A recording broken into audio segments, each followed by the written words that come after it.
மகா சிவராத்திரியை முன்னிட்டு நெல்லையப்பர் கோவிலில் பக்தர்களுக்கு தேநீர், பிஸ்கட் உள்ளிட்டவை நெல்லை மத்திய மாவட்ட திமுக பொறுப்பாளர் அப்துல் வஹாப் எம்எல்ஏ வழங்கினார். நெல்லை டவுன் நெல்லையப்பர் காந்திமதி அம்மன் கோவிலில் மகா சிவராத்திரி விழா கோலாகலமாக கொண்டாடப்பட்டது.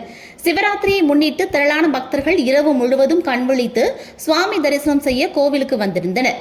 கோவிலுக்கு வந்த பக்தர்களுக்கு மாலை 6 மணி முதல் அதிகாலை 6 மணி வரை தேநீர், காஃபி, பனங்கற்கண்டு பால், சுக்கு காஃபி, பிஸ்கட் வழங்கும் நிகழ்வை நெல்லை மத்திய மாவட்ட திமுக பொறுப்பாளர் அப்துல் வஹாப் எம்எல்ஏ துவக்கி வைத்து பக்தர்களுக்கு தேநீர் உள்ளிட்ட பானங்களையும் வழங்கினார்.